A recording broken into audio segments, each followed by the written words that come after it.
নমস্কার বন্ধুরা, tips and ট্রিক্সের নতুন একটি ভিডিওতে আবারও সবাইকে হার্দিক অভিনন্দন এবং শুভেচ্ছা জানিয়ে আজকের যে গুরুত্বপূর্ণ বিশেষ ভিডিও তা শুরু করতে চলেছি। যেমনটা আপনারা থাম্বনেলে দেখেছেন যে সরকারি কর্মচারীদের জন্য ইপিএফও তরফ থেকে কিন্তু একটা গুরুত্বপূর্ণ নির্দেশিকা নিয়ে আসা হয়েছে।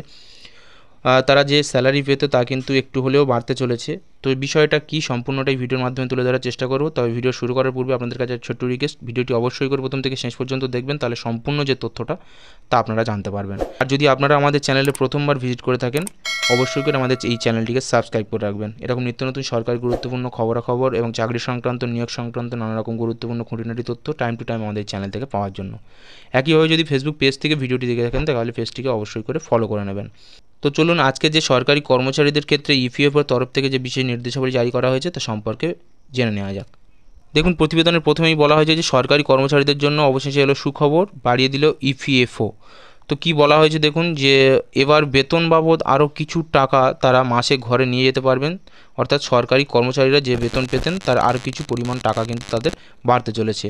কারণ হিসেবে যেটা বলা হয়েছে যে গ্রুপ ইন্স্যুরেন্সের নিয়মে বড় বদল এনেছে রাজ্য সরকার। আগে এই স্কিম বাবদ বেশ কিছু টাকা তাদেরকে কাটা যেত, যেমনটা আপনারা জানেন যারা সরকারি কর্মচারী রয়েছে তাদেরকে পিএফবিএসিআই বা পিএফ ফান্ডের জন্য কিছু টাকা কাটা হতো, ঠিক একইভাবে ইপিএফওর জন্য কিন্তু কিছু টাকা তাদেরকে কেটে নেওয়া হতো।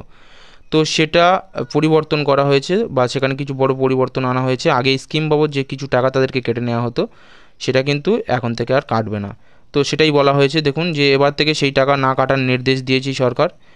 তো সেই নির্দেশ দিয়েছে এমপ্লয়িজ প্রভিডেন্ট ফান্ড অর্গানাইজেশন। চলতি মাসের 21 তারিখ থেকে লাগু হচ্ছে এই নিয়ম।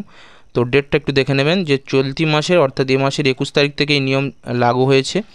2013 সালের আগে কিন্তু বা 2013 সেপ্টেম্বরের পর থেকে যারা চাকরিতে যোগ দিয়েছেন তাদের ক্ষেত্রে কিন্তু এই নিয়ম প্রযোজ্য হতে চলেছে। এটা একটু কিন্তু লক্ষণীয় বিষয়, একটু দেখে নেবেন যে 2013 পরে থেকে যারা কিন্তু চাকরিতে জয়েন করেছে তাদের ক্ষেত্রে এই যে ইপিএফওর টাকা তা কিন্তু আর কাটা হবে না। অর্থাৎ সেই টাকাটা তারা কিন্তু তাদের যে বেসিকের সঙ্গে পেয়ে যাবে, এমনটাই কিন্তু নির্দেশ রয়েছে সরকারি তরফ থেকে। তো আশা করি ভিডিওটি ছোট হলেও একটু হলেও আপনাদের উপকৃত হয়েছেন, ভিডিওটি দেখে আপনাদের একটু হলেও কাজে লেগেছে। ভিডিওটি যদি ভালো লেগে থাকে অবশ্যই করে লাইক করে দিন। চ্যানেলে নতুন হলে অবশ্যই করে এরকম নিত্য নতুন গুরুত্বপূর্ণ সরকারি আপডেট এবং খবরাখবর পেতে হলে চ্যানেলটিকে সাবস্ক্রাইব করে দিন। আর ভিডিওটিকে আপনাদের যে সমস্ত চাকরিজীবী বন্ধুবান্ধব রয়েছে তাদেরকেও বেশি বেশি করে শেয়ার করে দিন, যারা 2013 পরে কিন্তু নিয়োগ পেয়েছে। তো তাদেরকে ইপিএফও কিন্তু একটা গুরুত্বপূর্ণ নির্দেশাবলী কিন্তু তাদের ক্ষেত্রে এনেছে। তো সেটা তাদেরকে জানিয়ে দেবেন শেয়ারের মাধ্যমে। পাশাপাশি ভিডিওটি শেষ পর্যন্ত দেখার জন্য সবাইকে আরও একবার অসংখ্য ধন্যবাদ জানিয়ে আজকের আপডেট এখানেই শেষ করলাম।